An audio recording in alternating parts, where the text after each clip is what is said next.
अस्सलाम वालेकुम, आप देख रहे हैं ब्रेकिंग व्यूज़ में मोहम्मद मालिक।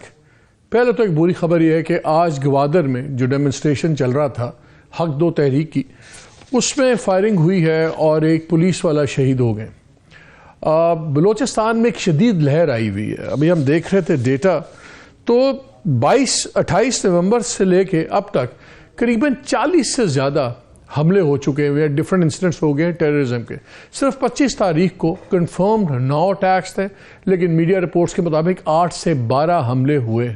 एक बड़ी स्ट्रॉन्ग लहर आई हुई है टेररिज्म की, और लग ये रहा है कि आगे हालात और ख़राब होंगे। इसके जो लॉ एंड ऑर्डर पे इसका इम्पैक्ट है वो तो अपनी जगह है, लेकिन इसकी पॉलिटिकल फॉल आउट भी है।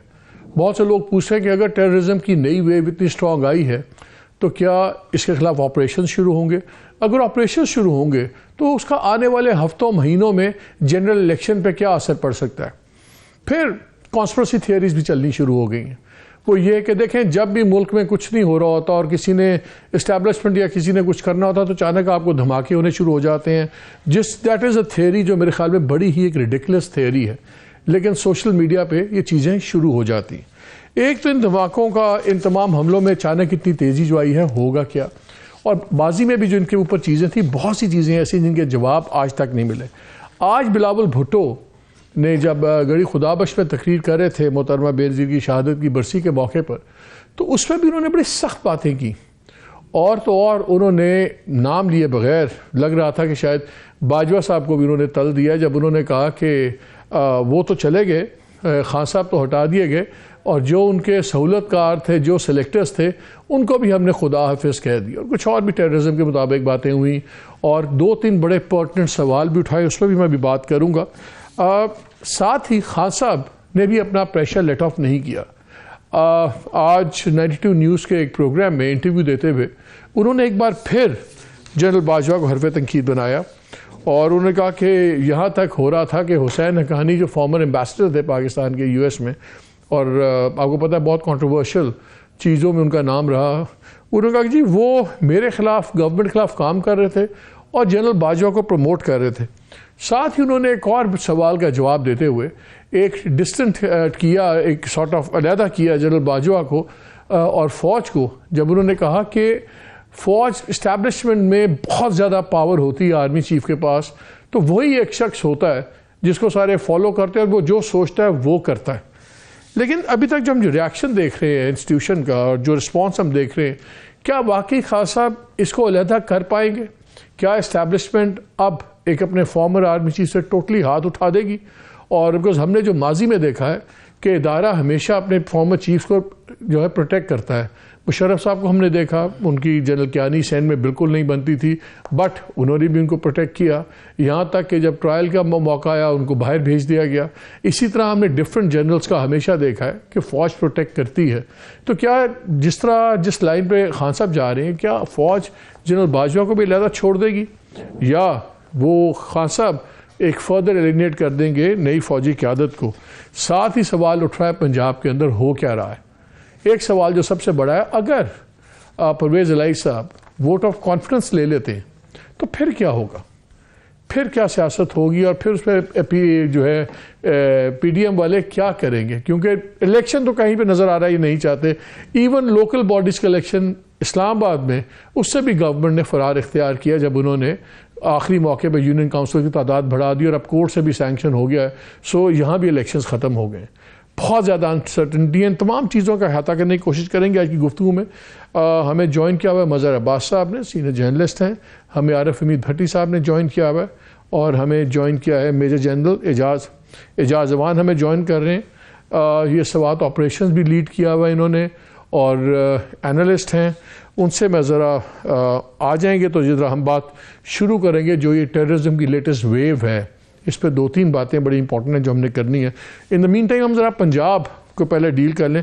भट्टी साहब, मैं आपसे शुरू करता हूँ। पहले ये बताएं, लाहौर में आप बैठे हुए हैं, क्या इत्ला है, क्या वोट ऑफ कॉन्फिडेंस ले रहे हैं? बिकॉज मैं जब बात करता हूँ पीडीएम के लोगों से, कल मेरे प्रोग्राम में मलिक अहमद खान भी थे, उन्होंने तो बड़े धड़ल्ले से कहा कि बिल्कुल सवाल ही पैदा नहीं होता, ये नहीं लेंगे वोट ऑफ कॉन्फिडेंस, इनके पास लोग नहीं हैं और ये 13 तक भी नहीं लेंगे और बल्कि आप देखिएगा कि आगे भी नहीं लेंगे। बताएं पहले ग्राउंड रियलिटी क्या है वहाँ पे?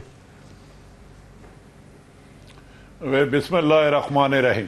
देखिए, वादी उन नज़र में मलिक अहमद खान साहब अब उतने अहम नहीं रहे जितने अहम आज से 1 माह पहले थे तकरीबन, कमो बेशतर, और आप जानते हैं, बहुत ज़्यादा जानते हैं, क्योंकि उनके अहम भी बाजवा साहब के रिटायरमेंट के साथ उनका भी वजन कम हो गया। नहीं, उनका बरास था, चीचो मलिया था ना, डायरेक्ट नहीं था। तो अब मैं आ जाता हूं पंजाब में जो नंबर गेम देखी है जब से सुप्रीम कोर्ट का फैसला आया, 180 है, बज़ाहिर पीटीआई के पास 10 उनके हैं। अभी तक पूरी पीडीएम जोर लगा के एक एमपी ये भी नहीं दिखा सकी कि हमने उनसे अलग कर लिया है। अगर कॉन्फिडेंस वोट पे वो नहीं जाता, स्टेन करता है, तो वो नहल हो जाएगा, नहल हो जाएगा, मैं कह रहा हूं नहल हो जाएगा। तो बादियों नजर में पीपल्स पाकिस्तान तरीके इंसाफ और काफ लीग में सीटों का फड्डा पड़ा हुआ, वो अपने हुजम से काफ लीग बहुत ज्यादा सीटें मांग रही हैं।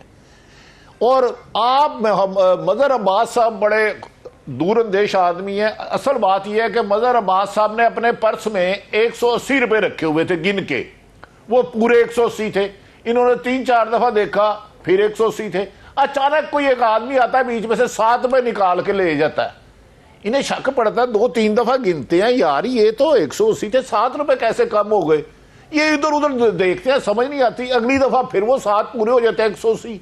ये वाकया मदर साहब के कुछ दोस्त करते हैं, लेकिन मदर साहब उनका नाम नहीं लिए पढ़ते। पीडीएम के पास कोई बंदा मेरे ख्याल में आज इस वक्त तक नहीं टूटा। रह गई बात जो आप कह रहे हैं इमरान खान कमर जावेद बाजवा साहब पे, उन्हें नहीं कहना चाहिए, आर्मी चीफ चले गए। लेकिन जो नून लीग अब उनके साथ सलूक कर रही है, आपके शो में ही मलिक अहमद खान साहब जो वजीर आजम के एडवाइजर है, उन्होंने कहा कि अगर एनआरओ कमर जावेद बाजवा साहब ने किसी को दिया तो वो इमरान है। मैं बताऊं कि वो कागज लेके बाजवा साहब के पास गए, कागज किस भेजा, उन्होंने तो चार्जशीट कर दी है। चलो इमरान खान तो मुखालफ है, और मैं हैरान हूं, अभी वो रिटायर हुए, उन्हें 1 महीना नहीं हुआ, तो उनके दोस्त उनके लिए चार्जशीट कर रहे हैं कि इमरान खान को एनआरओ घर के मामले में और जो बाहर से पैसा आया था। अच्छा, इस पे मुझे बल्कि अच्छा कि आपने जिक्र कर दिया। मुझे आज टेलीफोन आया था, मेरी बात हुई साकिब निसार साहब से, फॉर्मर चीफ जस्टिस। मैं ऑन रिकॉर्ड ले आऊँ, और उन्होंने मुझे कहा कि आपके प्रोग्राम में कल मलिक अहमद खान ने ये बात की है। तो उन्होंने कहा कि बिल्कुल ये गलत बात है, मैंने कभी किसी का प्रेशर नहीं लिया और किसी को मैंने इस तरह अकोमोडेट नहीं किया। तो मैंने उनसे पूछा, मैंने कहा फिर आप इस पर डेफमेशन करेंगे? मतलब अगर आपके ख्याल में गलत बात है जैसे आप कह रहे हैं तो डेफमेशन आप करेंगे? तो उन्होंने कहा कि मैं एक फॉर्मर चीफ जस्टिस हूँ और मैं एक इंस्टीट्यूशन की हैसियत में इदारे की होती है जो चीफ जस्टिस होता है, तो मैं उसमें नहीं पढ़ना चाहता, लेकिन मैं ऑन रिकॉर्ड ये कहना ज़रूर चाहता हूँ कि ये बात बिल्कुल गलत है और दैट्स अबाउट इट। और मैंने कहा ऑन रिकॉर्ड, ये मेरा फ़र्ज़ था कि मैं ले आऊँ कि उन्होंने इसको बिल्कुल वेहेमेंटली डिनाई किया है कि ये बात सही है या गलत, मतलब गलत है। ये तो थी उनकी पोजीशन। लेकिन आपने जो कहा कि 7 रुपये कम हो गए हैं बटवे में से, तो 7 रुपये फिर क्या पीडीएम वालों ने निकाले हैं, किसी और ने निकाले हैं? और किसके?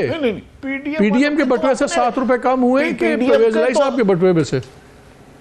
नहीं, पीडीएम के तो अपने बटवे में से को 12-13 रुपए हिल रहे हैं।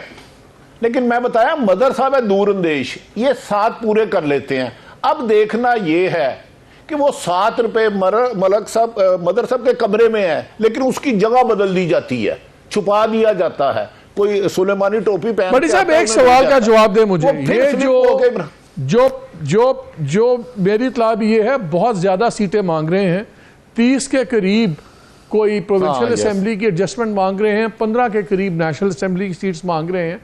क्या जान के तो ऐसी डिमांड नहीं कर रहे कि जिसके ऊपर फिर बात ना बने या चलती रहे, और इसी निगोशिएशंस में तब तक असेंबली को भी वो फिर उनको डिसॉल्व ना करना पड़े चौधरी परवेज़ इलाही साहब को, और वो जान के ऐसी बहस में पड़ गए हैं PTI के साथ कि ना उन पर इल्ज़ाम लगे, लेकिन ऐसे मुतालबे कर लिए कि जिस पे लेन देन चलता रहे और उनकी हुकूमत चलती रहे।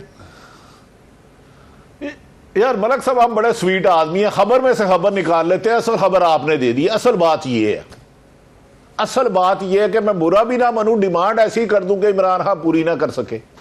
असल बात आपने अब खबर कर दी है। देखे ना, 10 सीटें हैं मेरी, मुझे वो 12 दे सकते हैं। 2 सीटें हैं मेरी MNA की, क्योंकि 2 तो शुजात साहब के उधर चले गए हैं, तो 3 दे सकते हैं। जब आप 15 और 40 मांगेंगे, 20 या 30 मांगेंगे, तो इख्तलाफ तो होगा। आप बहुत तेज हैं। और दूसरी बात, चले आप बता दें, चीफ सेक्रेटरी अब्दुल्ला सुंबल से सिग्नेचर किस हालत में कराए और कौन गया? चले मैं, आप तो बरतानिया दौर के साफी है ना, अभी खबर में से आपने खबर मुझे भी दे दी, टिप भी दे दी और बात भी कर गए। मुझे बता दें, अब्दुल्ला सुंबल से सिग्नेचर करवाने कौन गया, किस हालत में गया, कि उस कमरे में क्या हालात थे, उस दौरान उन्होंने परवेज इलाही को फोन करके क्या कहा? चले ये बता दें आज। अब तो बिल्कुल साफ शफाफ मामला है ना, अब तो कोई इदारे मुझे वाकई भी पता, मैं इसलिए आपसे पूछ रहा हूँ, आप बैठे हुए वहां। मजहर, आपने बातें सुनी, क्या आपको ये लगता है कि PTI और PMLQ के अंदर अब एक लंबी बहस चलती रहेगी सीट एडजस्टमेंट्स के ऊपर? बिकॉज जो इनिशियल बयान एकदम चौधरी फवाद के भी आए, वो थोड़े से हार्ड हिटिंग थे, जब उन्होंने कहा कि क्या इमरान खान अब चौधरी परवेज इलाही से पूछ के अपनी पॉलिसी तय करेंगे। फिर उन्होंने कहा कि जी मजबूरी है, उनको चलना पड़ेगा हमारे साथ, and you know all those चीज़ें at the same time. Blow hot blow cold सारा चल रहा है। PMLN वाले बहुत कॉन्फिडेंट हैं कि ये वोट ऑफ नहीं होगा और असेंबली नहीं टूटेगी। तो जैसे हम कह रहे थे, क्या गेम हो रही है? बिकॉज जो अभी तक इशारे आ रहे हैं एस्टैब्लिशमेंट के, वो तो PTI को तो कहीं पे भी नज़र नहीं आ रहा कि कोई सपोर्ट आ रही है, और ये लोग जो पावर क्या कहते हैं, पावर ब्रोकर्स हैं या जो पावर सेंटर्स भी हैं, MNAs MPAs, वो अब इस बारे में काफ़ी सवाल करते नज़र आते हैं। देखिए मालिक, आज पाकिस्तान की सियासत में अब टेंडर्स खुलते हैं हर इलेक्शन के मौके पे, कि चीफ मिनिस्टर कौन होगा, प्राइम मिनिस्टर कौन होगा, किस तरीके से, क्योंकि अब पाकिस्तान की सियासत जो है ना शेयर मार्केट की तरह है। और आप बलूचिस्तान से लेके यहाँ तक चले आएँ, आपको यही नज़र आएगा। ये जो इस वक्त PMLQ डिमांड कर रही है, अगर PTI ने ये बातें मान ली तो PTI पंजाब की हद तक भी और कौमी सतह पे भी अपने हाथ काट लेगी। उसकी वजह ये कि हम सबको, हम तीनों को ये पता है कि PMLQ किसकी जमात है और किस तरह खेलती है। तो अगर इतनी सीटें PTI ने अपनी दे दी, तो आपको क्या पता कि अगले इलेक्शन में जीतने के बाद जो है PMLQ कहाँ खड़ी होगी और किसके साथ बारगेन कर रही होगी। और हो सकता है इनके साथ यही बारगेन करे कि चीफ मिनिस्टर आप हमें दें, और या ये कि और जिस तरह उस्मान बुज़दार साहब के पीरियड में हुआ था कि 6 डिस्ट्रिक्ट मुकम्मल तौर पे इनके पास थे और परवेज़ इलाही साहब डिफेक्टो चीफ मिनिस्टर थे। तो मुझे नहीं पता कि PTI किस हद तक इस पर मानेगी, लेकिन अगर PTI ने इस हद तक सीटें उनको दे दी कि अगर चलें 30 नहीं तो 25 MPA की सीट दे दी और 15 नहीं तो 11 या 12 MNAs की सीट दे दी, तो फिर PTI के अपने हाथ में क्या होगा? क्योंकि बहरहाल जब इलेक्शन होगा तो PMLN भी जीतेगी ना सीटें, तो PTI फिर कहाँ खड़ी होगी? तो सिर्फ असेंबली की तहलील की बुनियाद पर मैं आपसे खबर शेयर कर सकता हूँ कि एक क्राइसिस PDM को भी पड़ा, PDM को तो नहीं पड़ा हुआ, क्राइसिस बेसिकली PMLN को पड़ा हुआ है कि उनको उनके कुछ क्या कहते हैं दोस्तों ने ये कहा है कि देखें आप एक हमेशा करते हैं जो आप ख़ानदान के अंदर ही बांटते हैं, तो इस बार एटलीस्ट अगर वोट ऑफ कॉन्फ्रेंस की गेम होती है और फॉर एनी रीज़न अगर परवेज़ इलाही साहब की गवर्नमेंट ऊपर नीचे होती भी है, तो आप ख़ानदान में से किसी को वज़ीर आला ना बनाएं। और ये काफ़ी परेशानी की बात हुई भी है, क्योंकि वो तो नाम आपको पता चल पड़ा हुआ पहले ही कि जी होगा तो हमज़ा होंगे, वो लीडर ऑफ द अपोजिशन भी हैं, सब कुछ है, पहले भी रहे थे। ये एक कंडीशन भी मार्केट में है और ये भी परेशानी है। क्या आपके ख्याल में PMLN इसके ऊपर अड़ी रहेगी या ये क्या कहेंगे, मैं डिमांड तो नहीं कहूँगा, तजवीज़ मशवरा मान लेगी कि for the time being at least Punjab में किसी और को सामने लाया जाए? मालिक, ये डिपेंड करता है कि मरकज में क्या सूरत हाल बनेगी और मरकज में फिर क्या मामलात किस तरीके से सेटल्ड होंगे। अभी मैं बात कर रहा हूँ अभी मैं प्री 2023 इलेक्शंस की बात कर रहा हूँ, मैं as of today, not post. अभी तो यहीं पे बात हो रही है आज का। अगर देखें ना, पंजाब असेंबली, पंजाब पिछली मरतबा भी including people like Javed Latif, ये लोग अगेंस्ट थे हमजा शहबाज पे, और इस हद तक अगेंस्ट थे कि उन्होंने कहा कि ऊपर फिर शहबाज आ गए और फिर नीचे हमजा अपने ही बेटे को ले आए। तो ये बात तो PMLN के अंदर है। और आप देखें कि इस वक्त तो आपका क्या ख्याल है, ये आपका ख्याल है ये हुस्न इत्तेफाक है क्या? नहीं, आपका क्या ख्याल है, हुस्न इत्तेफाक है कि जावेद लतीफ साहब वफाकी वजीर तो हैं लेकिन उनके पास महकमा नहीं है? इन्हीं बातों से तो महकमा नहीं मिलता। महकमा नहीं है, और गुस्सा भी इतना है कि वो पता नहीं कब से पिछले 6 महीने से नवाज शरीफ को हर महीने लेकर आते हैं और नवाज शरीफ नहीं आते हर महीने। लेकिन ये जो मालिक सूरत हाल बन रही है, ये इसलिए बन रही है कि अब मामला जो है वो खुल रहे हैं ग्राउंड पे। अब PMLN के लिए, PMLN जो है वो अब अनडिस्प्यूटेड पार्टी नहीं रही है पंजाब की। अब PMLN जो है उसको एक चैलेंज का सामना है अगर अगला इलेक्शन होता है, चाहे ये पंजाब असेंबली तहलील होने की सूरत में हो या जनरल इलेक्शन हो। तो लोगों के पास अब बारगेनिंग चिप्स मौजूद हैं। अगर PMLQ और PTI का होता है तब भी बारगेनिंग चिप्स मौजूद हैं, और अगर नहीं होता और PMLN और PTI का मुकाबला होता है तब भी। सॉरी, लेकिन मुझे यहाँ पे एक ब्रेक लेने का कहा जा रहा है, प्लीज स्टे विद अस।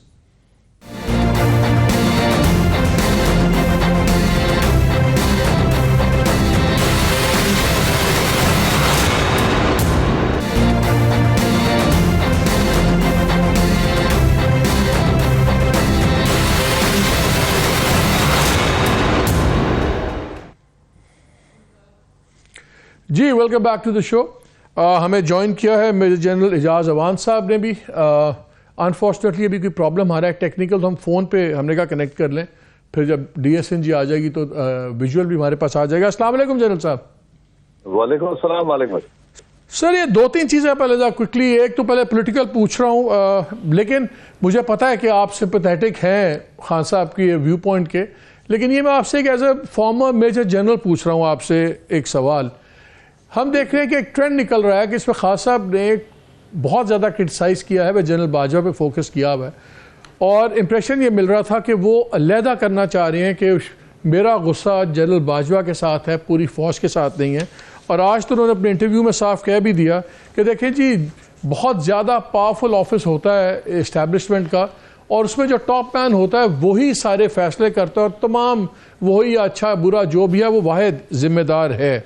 मेरा सवाल है आपसे ये कि अगर ये अटैम्प्ट है, आपका इदारा कैसे सोचता है अगर ये एक फॉर्मर आर्मी चीफ को बंदूक के निशाने पर रखते हैं, तो क्या नई क़यादत इससे प्रेशर में आके पीछे हट जाएगी, या क़यादत हमेशा आर्मी चीफ को सपोर्ट करेगी और बाकी जो भी मामला हैं इंटरनली जो भी हों, लेकिन बाहर से वो कभी भी आर्मी चीफ को डिजर्ट नहीं करते? क्या क्या किस तरह इदारा कैसे सोचता है?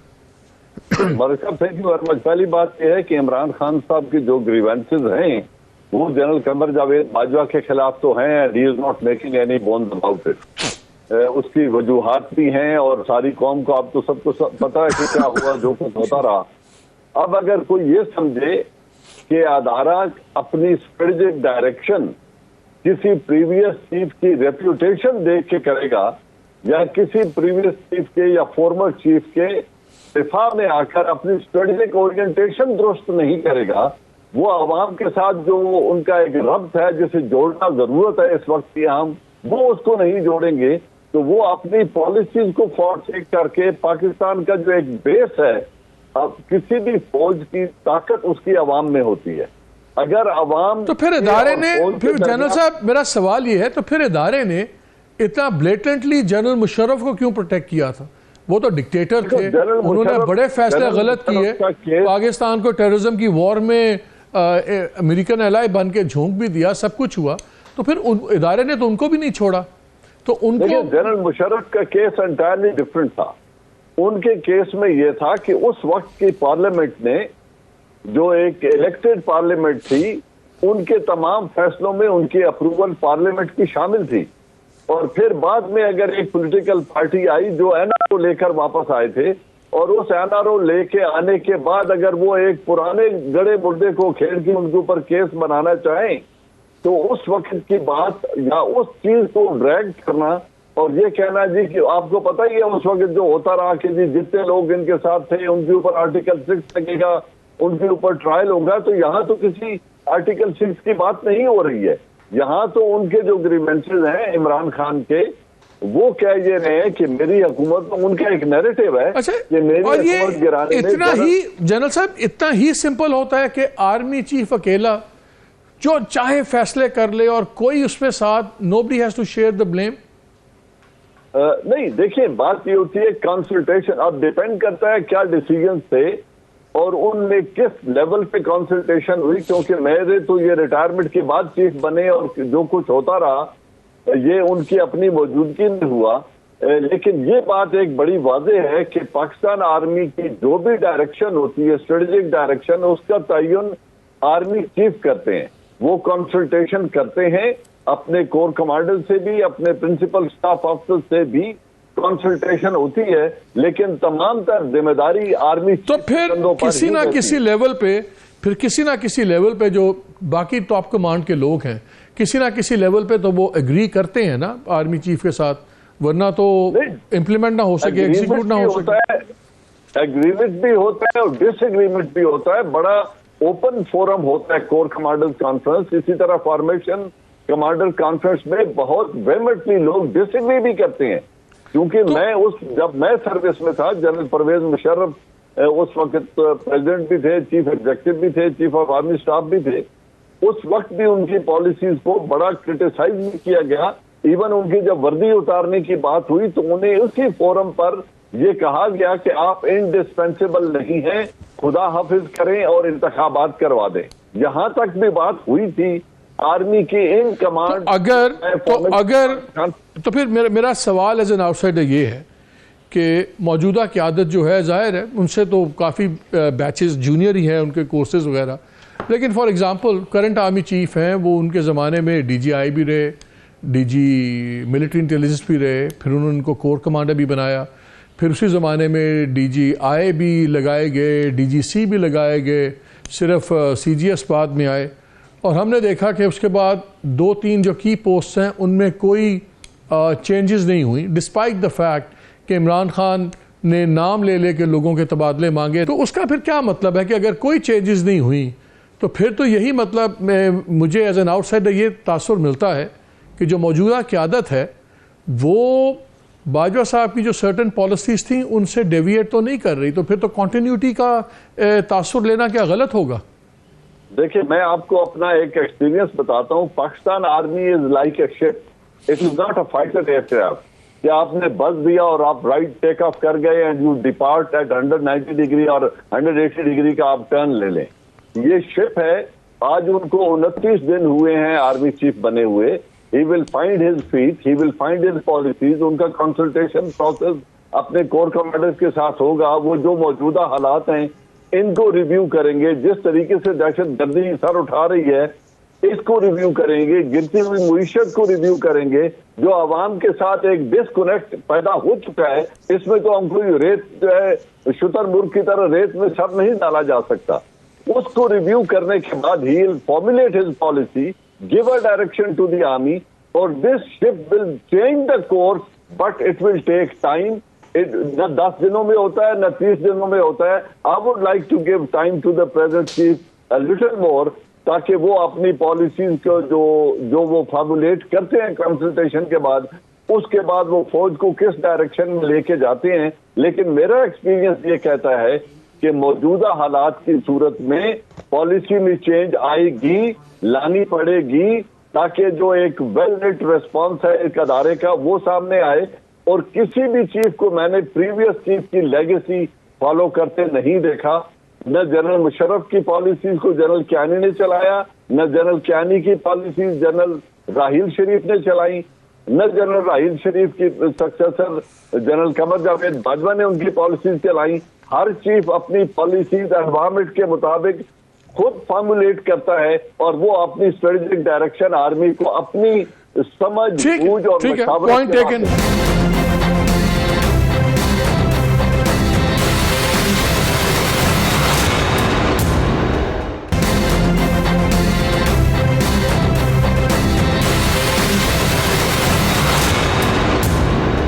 मज़र मुझे अब एक बात बताएं, क्या जो हालात हैं और बात हो रही थी डिसएंगेज करने की, क्या नए आर्मी चीफ के पास क्या बहुत टाइम होगा कि वो अपनी अगर शिफ्ट करनी स्ट्रैटेजी तो शिफ्ट करें, नहीं करनी तो ना करें? क्योंकि जो टेररिज्म की वेव चली है, बहुत से सवाल अनआंसर्ड हैं। मसलन जब APS का वाक़या हुआ और जिसने पूरे कौम को हिला के रख दिया और पहली बारी कंसेंसस भी हुआ, जो मुल्क बटा हुआ था इस इशू पे, तो आपको याद होगा वो एहसानुल्लाह एहसान होता था स्पोक्स पर्सन, अरेस्ट भी हो गया जो TTP का था, और फिर अचानक एक दिन पता लगा जी वो फ़रार हो गया हिरासत में से। उस शख्स ने एक इंटरव्यू भी दिया और उसने यहाँ तक माफ़ी तक नहीं मांगी, कोई अफसोस का इजहार नहीं किया उस इन्वॉल्वमेंट का। फिर मुस्लिम खान होता था, आपको याद है, जो स्पोक्स पर्सन था तालिबान का, सवात में जहाँ जनरल साहब ने ऑपरेट भी किया हुआ है सवात के तालिबान के अंदर, वो था। फिर महमूद खान था एक सवात का बहुत बड़ा यही टेररिस्ट। इनको 2-3 बार सजाए मौतें भी हुई थी, और if I am not mixing the dates तो शायद 2021 के आखिरी अवाइल में, अक्टूबर के किसी में, प्रेसिडेंट अलवी साहब ने इन दोनों की सज़ाएँ माफ़ भी कर दी थी। हमें आज तक नहीं पता कि क्यों माफ़ की, उसका क्या फ़ायदा हुआ, हमें नहीं पता एहसान कैसे निकल गया। और अब हमें समझ नहीं आ रही अचानक एकदम इतनी तेज़ी जो टेररिज्म की वारदातों में हो रही है और एक फ़ज़ा बन गई। आज एज़ वी स्पीक इस्लामाबाद का मैरियट होटल के ऊपर आई हुई एडवाइजरी का वहाँ ना जाएँ, वहाँ पे फॉरेनर्स ना जाएँ, अमरीकनों ने अपने लोगों को मना किया हुआ है। ये सारी चीज़ें चल रही हैं। अनसर्टनिटी अपनी जगह है, इन तमाम चीज़ों का असर मईशत पे भी है, पॉलिटिक्स पे भी है। आर्मी चीफ के पास क्या लग्जरी है वक्त की कि वो आराम से अपना टाइम ले और देखें कि शिप आराम से मुड़ती है कि फाइटर प्लेन की तरह आपके ख्याल में मुड़ना पड़ेगा उनको, अपनी जो भी अगर मुड़ना या नहीं मुड़ना? देखिए मालिक, पहली चीज़ तो ये कि एजाज ऐवान साहब से थोड़ा सा इख्तलाफ करते हुए, ये बड़ा देखिए प्रोटेक्ट कहाँ किया जाता है। प्रोटेक्ट, ये बिल्कुल बात ठीक है उनकी कि पॉलिसीज़ नहीं फॉलो की जाती। प्रोटेक्ट वहाँ किया जाता है कि जब कोई गवर्नमेंट किसी के ख़िलाफ़ कोई कार्रवाई करने जा रही हो, वहाँ प्रोटेक्ट किया जाता है और वहाँ हर उसको प्रोटेक्ट किया जाता है। आप देखें ना, अगर अहमद नूरानी की एक स्टोरी थी ना, उसमें किन लोगों के ख़िलाफ़ कार्रवाई की, आपने उसके फैक्ट्स मालूम किए कि वो फैक्ट्स थे या नहीं थे। असल चीज़ तो ये थी ना। तो आप प्रोटेक्ट किस जगह पे करते हैं कि जब कोई गवर्नमेंट किसी के ख़िलाफ़ अगर कोई कार्रवाई करना इनिशिएट करती है। आप मुझे बताएं, मैं किससे सवाल करूं कि एहसान को जिन्होंने फ़रार करवाया या फ़रार हुआ, क्या उनमें से किसी के ख़िलाफ़ कार्रवाई हुई? या ये जो सारी बातें आप कर रहे हैं, आज क्यों टेररिज्म दोबारा सर उठा रहा है? इसलिए कि कहीं ना कहीं कमज़ोरियाँ रही हैं। आपने वो स्लीपर सेल्स नहीं ख़त्म किए। वो स्लीपर सेल्स किसी वक्त भी एक्टिव हो जाते हैं, कभी बलूचिस्तान में होते हैं, कराची के बारे में भी एक अलर्ट मौजूद है। तो हमने उस तरीके से ऑपरेशन में एक बड़ी कामयाबी ज़रूर हासिल की, लेकिन फिर हमने वो मेजर्स नहीं लिए जो मेजर्स लेने चाहिए थे। दूसरी बात ये कि इमरान खान ने एक लंबी चार्जशीट की है जनरल बाजवा को। तो इमरान खान ने अपने दौर में जनरल बाजवा से कभी कोई वजाहत तलब की इस सिलसिले में कि जनरल बाजवा जो है वो इन्फ्लुएंस कर रहे हैं? और फिर ये किस तरीके से, जब हम ये कहते हैं कि आर्मी चीफ जो है वो ऑल पावरफुल ज़रूर होता है पॉलिसीज़ के हवाले से, लेकिन जब आप पॉलिटिकल इंजीनियरिंग करते हैं तो क्या वो सिर्फ चीफ का ऑर्डर होता है कि पॉलिटिकल इंजीनियरिंग करने का? ये सारी बातें वो हैं जिसको एड्रेस करने की ज़रूरत है। ये बात ठीक है कि जो नए आर्मी चीफ हैं या नई कमांड है वो लेगी 10-15 दिन ज़रूर लेगी, लेकिन ये जो चैलेंजेस हैं ये मैं आपको बता रहा हूँ 2023 के इलेक्शन पर असरअंदाज होंगे। आपको 2013 का इलेक्शन याद है कि पाकिस्तान की कुछ जमातों को नई कैंपेन करने दी गई, उनको टारगेट किया गया, ANP को टारगेट किया गया, पीपल्स पार्टी को टारगेट किया गया, MQM को टारगेट किया गया। वही सिचुएशन डेवलप हो रही है। ये जो सूरत हाल है, इसमें ये सवालात उठेंगे कि भाई अगर टेररिज्म का कला कमा कर दिया गया था तो ये दोबारा कैसे सर उठा रहे हैं? कहाँ कमज़ोरियाँ दिखाई हमने, कहाँ चीज़ों को हमने मैनेज नहीं किया? बलूचिस्तान देखें ना आप, हमने बलूचिस्तान की डेमोग्राफिक चेंज ही नहीं की। हमने बलूचिस्तान में जो वो आज भी पुलिस जो है वो क्वेटा से नहीं, बाहर और उसकी बड़ी power अलार्मिंग नहीं है। खबरें आ रही हैं मज़हर, बड़ी अलार्मिंग खबरें आ रही हैं। टीटीपी वाले क्लेम कर रहे हैं कि हमारे साथ 20 से 22 ग्रुप्स जो नेशनलिस्ट ग्रुप्स जिनको आप कहते जुड़े हुए हैं हैं। या अलहदगी पसंद ग्रुप्स जो से हैं कि जी वो हमारे साथ मिल रहे हैं, और उन्होंने क्लेम किया है, नाम ले लेके क्लेम किया कि फलाना ग्रुप हमारे साथ आ गया है। सो अभी लेटेस्ट वो ले रहे हैं मज़हर देखिए बलोच ना, का मालिक आप देखें ना कि हमारे साथ आ आप गया, बन्नू में ही का बड़ा देखते एक्टिव हैं। आदमी है। मालिक बन्नू में ही देख लेना आप, कैसे सीटीडी के उसमें घुस गए वो, कैसे वो टैक्सी जो है इस्लामाबाद तक पहुंच गई।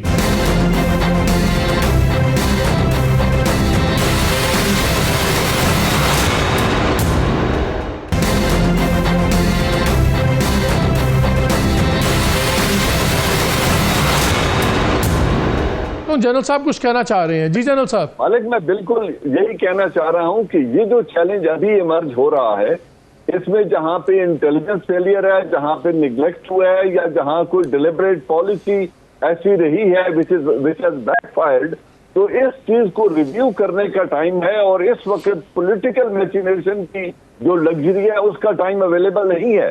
तो मैं ये नहीं समझता कि आइंदा आने वाले इंतखाबात में फौज कुछ पार्टी सियासी जमातों पर भट्टी साहब, मुझे उनके ठीक हाथों बांधेगी। उनका काम इस वक्त फोकस करना है मुल्क की जो दहशत गर्दी सर उठा रही है, क्योंकि इस गिरती मुईशत के साथ अगर दहशत गर्दी पर भी आर्म फोर्सेज और इंटेलिजेंस अदारों का फोकस न हुआ तो फिर इस मुल्क पर खुदा हाफिज है। तो ये भट्टी साहब, मुझे एक बात बताएं कि आर्मी फोकस अपना इस पे रखेगी, न कि सियासत में इन्वॉल्वमेंट पे रखेगी। बट साहब मुझे एक बात बताएं कि सियासत और इस्टेब्लिशमेंट बड़ा बिल्कुल जुड़ गई हुई हैं आपस में, आज से नहीं 70 साल से जुड़ी हुई हैं। कल फवाद चौधरी साहब ने भी एक बयान दिया जहाँ उन्होंने कहा कि जी इस्टेब्लिशमेंट का रोल एक हकीकत है, जो उसको नहीं समझता या डिनाई करता तो वो अपने नुकसान की बात कर रहा है। लेकिन कुछ चीज़ों में आप मैसेजिंग भी देखते हैं। हमने देखा कि जब बाजवा साहब ने बड़ा क्रिटिसाइज़ किया और फिर 2-4 घंटे के बाद परवेज़ इलाही साहब ने आके बड़ा सख्त एक स्टेटमेंट दिया, जब उन्होंने कहा कि जी साथ बिठा के बड़ी ज़्यादती की और मैंने पहले कहा कि आप ना करें, फिर बाद में मैं बड़ा नाराज़ हुआ। दूसरी साइड ने स्टोरी बताई कि जी पहले कोई बात नहीं की, बाद में हम बैठे रहे, चाय पी, घंटा, वो बाकी सारी अपनी जगह हैं। लेकिन जो अवाम के सामने हुआ, बड़ा सख्त उन्होंने बयान दिया और उन्होंने कहा कि जी एहसान फरामोशी नहीं होगी, ये बात वो बात। बहुत से लोग उसको कहते हैं कि ये इंस्टीट्यूशन का रिस्पॉन्स था, और जो 2 घंटे बाद अगर परवेज़ इलाही साहब बोले हैं तो उनको किसी ने कहा होगा बोले। सो इंस्टीट्यूशन का रिस्पॉन्स अगर वो था, और फिर जिन लोगों का नाम ले लेके खान साहब कहते थे इनको तब्दील करें, उनको तो किसी ने हाथ नहीं लगाया। और जो आप इंस्टीट्यूशन के लोगों से बात करें तो कहते हैं जी आउट ऑफ द क्वेश्चन है, वो लोग अपनी जगह ही रहेंगे। तो वो एक दूसरा मैसेज होगा। तो क्या इस्टेब्लिशमेंट ने अपना माइंड दे नहीं दिया हमें विज़ावी खान साहब? क्या ये इंप्रेशन नहीं मिलता कि मिसट्रस्ट मालिक साहब, वो जो परवेज इलाही साहब का बयान है खत्म नहीं हो सकती? नहीं, अच्छा मालिक साहब, गुजारिश है, जो परवेज इलाही साहब की स्टेटमेंट थी वो इंस्टीट्यूशन का जवाब नहीं था। वो थोड़ा सा मैं उसकी इनसाइड जानता हूं, कौन गया, उनके ज़मारक से निकलने से पहले कौन गया, क्या लफ्ज़ कहा, क्या चीज़ दिखाई गई और क्या सुनाई गई, ये कहानी फिर सही देखना ये है जो एक कड़वा सच है, हम उसको तस्लीम नहीं करते। क्या एस्टेब्लिशमेंट इंटरफेरेंस करती है? लेकिन भट्टी साहब, अगर कोई चीज़ दिखा के भी उनसे बयान दिलवाया गया है, नहीं मेरा सवाल ये है, अगर कोई चीज़ दिखा के भी बयान दिलवाया गया है तो फिर वो इंस्टीट्यूशन ने तो अपना मूड बता दिया ना? नहीं नहीं नहीं, नहीं मेरी राय है कि इंस्टीट्यूशन ने नहीं किया, इंस्टीट्यूशन ने नहीं किया, इंस्टीट्यूशन ने नहीं किया। क्या तो अच्छा, क्या हमेशा 70 साल से इंटरफेरेंस होती है, लेकिन कभी किसी से, जो जैसे मदर साहब कह रहे थे, आज तक कभी जवाब तलबी हुई? एक सिंगल नहीं हुई। जब तक आप जवाब तलबी नहीं करेंगे ये होती रहेगी। दूसरी बात, आप छोड़ देना, यही मौजूदा नवाज शरीफ साहब, यही मरियम नवाज साहबा, यही फजलुर रहमान साहब इसी आर्मी चीफ से जब थे, कमरजावेद वाले DGI से सिटिंग आर्मी चीफ से रिजाइन मांग रहे थे, अभी रिजाइन दो, अभी रिजाइन दो। खलाई मखलूक ने इलेक्शन कराया, आप धांधली किया आपने। क्या ये देखना है कि ये सारी बातें हवा में है या सच है? सच है तो क्या इसको इन फ्यूचर, जबकि दहशत गर्दी अरूज पर आ गई है, मेरी आज बलूचिस्तान में 2-3 हमारे आर्मी के भाई हैं दोस्त, उनसे हो रही थी। इतनी तशवीशनाक सूरत हाल है। KPK में आप जानते हैं, इस्लामाबाद आने का मतलब है अब वो पंजाब की बारी है, अल्लाह रहम करे, अल्लाह ना करे रखे। तो क्या इंस्टीट्यूशन ने देखना है कि इस मुल्क को एक तरफ माशी तबाही है, डिफॉल्ट होने के करीब है, क्या माजी की तरह सियासत में इंटरफेरेंस करनी है? उसको रोकने की तरीका अगर माजी में जिसने किया उसके प्रॉपर इन्वेस्टिगेशन हो। भाई आपकी ये जिम्मेदारी थी, आप दायरा इख्तियार से क्यों निकले? अब मुल्क में देख रहे 80,000 शहादतों के बाद, जनरल साहब मुझे एक बात नहीं, सही बात के बाद तो आप सोए रहे हैं कि दहशतगर्दी फिर सर पे आ गई है। जनरल साहब मुझे एक बात बताएं, हमें please help us in understanding, क्योंकि हम सिविलियंस और तरीके से सोचते हैं, आप लोग और तरीके से सोचते हैं। जितनी मुल्क में इस वक्त पॉलिटिकल इंस्टेबिलिटी है और बेचैनी है, जी पैनिक सा पड़ा हुआ है, क्या होगा क्या नहीं होगा। जैसे भट्टी साहब बता रहे थे, माशी बड़ा सख्त इशू, बड़े सीरियस क्राइसिस है, बिकॉज ये कोई रिजॉल्व होते भी नज़र नहीं आ रहे शॉर्ट टर्म के अंदर, बल्कि मिड टर्म में भी। ये सारी जगह अपनी जगह। फिर हमने ये देख रहे हैं कि ये एक वेव आ गई है टेररिज्म की, सब कुछ। मैं सर आपसे ये जानना चाहता हूँ कि इदारा ऐसे मौक़ों पे क्या सोचता है, उनकी पहली प्रायोरिटी क्या होती है कि हम पॉलिटिक्स में इन्वॉल्व ना हो, या वो ये सोचेंगे कि मुल्क के लिए सबसे बेहतर क्या है और उनका सोल्यूशन जो उनके दिमाग में है, चाहे गलत है, हम तो चाहते हैं कि वो किसी सोल्यूशन का पार्ट ना बने, लेकिन क्या इस टाइम पे आपके ख्याल में इदारा ये सोच रहा होगा ऑन अ वॉर फुटिंग कि ये चीज़ें इतनी ख़राब हुई हुई हैं, डू वी डू समथिंग और वी डोंट, हम इसमें कोई रोल, कि वो अलहदा बैठ जाएगा कि ठीक है यार पॉलिटिक्स से रिजॉल्व करें, हमें कोई परवाह नहीं है, देखी जाएगी? देखिए मालिक, बात यह है कि ये तीनों चीजें इंटरलिंक्ड हैं, इंटरडिपेंडेंट हैं। बिल्कुल। पॉलिटिकल स्टेबिलिटी हो या माशी रिकवरी या जो मौजूदा बदहाली है, इसको किस तरीके से रिकवर करना है, और जिस तरीके से दहशतगर्दी सर उठा रही है, इसके साथ कूप करने के लिए वसाइल क्या चाहिए, वक्त कितना चाहिए। तो पहली बात तो यह है कि उन्होंने प्रायोरिटाइज करना है।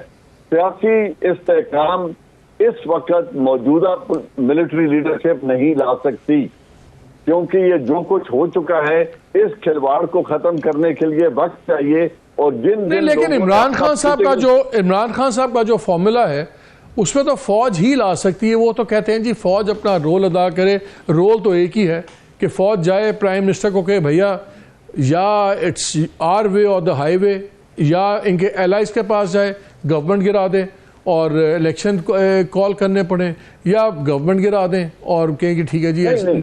मैं ये जानना चाह रहा हूँ, क्या फौज इस वक्त सोच रही होगी कि वो अभी 2-3 माह सिर्फ अपने इंटरनल प्रोफेशनल मैटर्स देख रहे होंगे आर्मी चीफ, कि उनकी कंसल्टेशन शुरू हो गई होंगी इस वक्त?